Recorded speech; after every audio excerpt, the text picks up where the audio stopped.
آپ کے تو پاکستان سے باہر اثاثے ہیں، لیکن پاکستان میں کیوں آگ لگا رہے ہیں؟ اگر انصاف کا نظام نہ رہا تو جو تھوڑی بہت جو ایک امید ہے، جو تھوڑا بہت پاکستان سے لوگوں کی ایک امید ہے، اس کو بھی ختم کرنے جا رہے ہیں۔ آپ کا تو سب کچھ پاکستان سے باہر ہے۔ یہ جو دبئی لیکس آئی ہیں، دبئی لیکس میں کیا ہے؟ پاکستان سے باہر اثاثہ رکھنا کوئی جرم نہیں، لیکن یہ کوئی بتانا پسند کرے گا کہ یہ اثاثہ بنا کیسے، اور یہ کوئی بتانا پسند کرے گا کہ بہت سے لوگوں نے وہ چھپائے کیوں، اور یہ کوئی بتانا پسند کرے گا کہ ایک بزنس مین ہے، وہ باہر انویسٹمنٹ کرتا ہے، سمجھ میں آتی ہے۔ لیکن ایک جج ہے، ایک بیوروکریٹ ہے، ایک جرنیل ہے، ایک سیاستدان ہے، ایک سرکاری عہدے پہ ایک شخص ہے، وہ کیوں پاکستان میں اپنا اثاثہ نہیں بنانا چاہتا؟ وہ پاکستان جس نے آپ کو پہچان دی، مجھ جیسے ناچیز کو اللہ نے اس مٹی کی برکت سے 3 بار پارلیمان میں بھیجا۔ یہ تو ہماری دھرتی ماں ہے پاکستان، تو اپنی ماں کو کوئی چھوڑ کے کہیں اور جاتا ہے؟ آپ اپنی ماں کو خوبصورت کرتے ہیں یا باہر ملک میں جا کے کچھ اور کرتے ہیں؟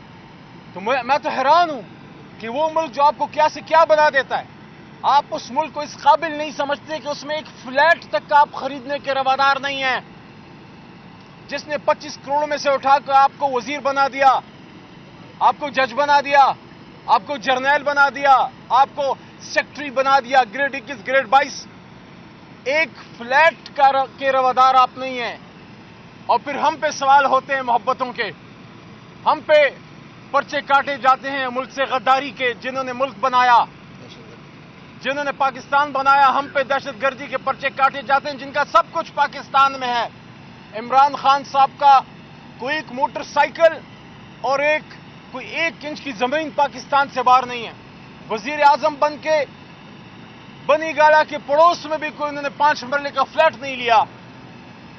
اس شخص کو کل کس طرح، جب وہ پکچر میں نے دیکھی، میں سپریم کورٹ میں محترم جج صاحبان کی عدالت میں جب بیٹھا تھا، میں سوچ رہا تھا پاکستانیوں، میں سوچ رہا تھا، کیونکہ میں اس نسل سے ہوں جو جب اتنا تھا تو عمران خان صاحب کو میں نے دیکھا پاکستان کا جھنڈا لہراتے ہوئے۔ ہم یہ کرتے ہیں اپنے قومی ہیروز کے ساتھ، اور کب تک کرتے رہیں گے؟ کب تک کرتے رہیں گے؟ ہم نے قدیر خان صاحب کے ساتھ کیا کیا؟ کیا ان کو ایکنالج کیا؟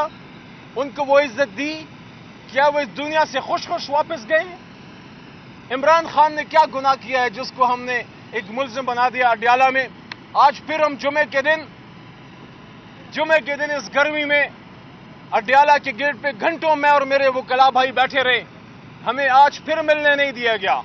میرا تو سمجھ میں آتا ہے کہ 9 اپریل کی رات کھڑا تھا، یا جیل میں اللہ نے ٹوٹنے نہیں دیا۔ میں یہ نہیں کہتا میں نہیں ٹوٹا، اللہ نے نہیں ٹوٹنے دیا، توفیق اللہ نے دی۔ یا ابھی 14 مئی کو پھر میں کھڑا تھا پارلیمان میں، تھوڑا سا آئینہ دکھا رہا تھا، مجھے روک لو، ان کو تو جانے دو۔ اور میرے سے یہ سرخ لکیر میرے گرد کیوں ہے؟ میری جماعت کے کچھ لوگ آ جا رہے ہیں، تو مجھے کیوں گیٹ پہ 5 گھنٹے بٹھایا جاتا ہے ہر روز؟ میرا سوال ہے، علی محمد نے کیا گناہ کیا ہے؟ کیا عمران خان صاحب سے وفاداری یہ گناہ ہے اس کا کہ اپنے لیڈر سے اس کو آپ ملنے نہیں دیتے؟ میں اس پہ ہائی کورٹ میں جا رہا ہوں، اسلام آباد ہائی کورٹ میں، ہم توہین عدالت میں جا رہے ہیں جیل انتظامیہ کے خلاف۔ یہ اڈیالہ جیل سپرڈنٹ صاحب قابل احترام ہے، میں ذاتی بات کبھی نہیں کرتا، لیکن میں اصول اور قاعدے قانون کی بات کرتا ہوں۔ اس جیل میں بھی رہا ہوں۔ آج 17 مئی ہے، 17 مئی کو مجھے فٹ بال بنایا گیا پنگ پونگ بال کی طرح، کبھی اڈیالہ سے جیلم، اور جب جیلم لے جایا گیا تو میرے وکلا کے جو میرے دوست، میری ٹیم جو میرے کیس لڑ رہے تھے، ان کو یہ تک نہیں بتایا گیا کہ بندہ ادھر ہے یا جیلم، تو پھر جیلم سے واپس لایا گیا۔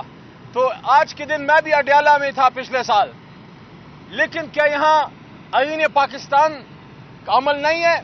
پچھلی پیشی پہ بھی ملاقات نہ ہونے کے بعد میں نے یہ سوال کیا تھا کہ پاکستان کی ایک عدالت ہمیں آرڈر کرتی ہے کہ آپ جائیں، جیل انتظامیہ کو آرڈر کرتی ہے کہ آپ ہمیں کہتی ہے کہ جائیں، اور جیل انتظامیہ کو آرڈر ہے کہ ان وکلا کو اپنے لیڈر سے ملنے دیا جائے، اوپن ہیئرنگ ہے۔ نہ پچھلی پیشی پہ ملنے دیا گیا 5 گھنٹے انتظار کرا کے، نہ آج ملنے دیا گیا، اس سے پچھلی پیشی پہ 5 منٹ، اور اس سے پچھلی پیشی پہ پھر 4-5 گھنٹے بٹھا کے واپس بھیجا گیا۔ تو توہین عدالت نہیں ہے؟ یہ گونٹانامو بے ہے کیا؟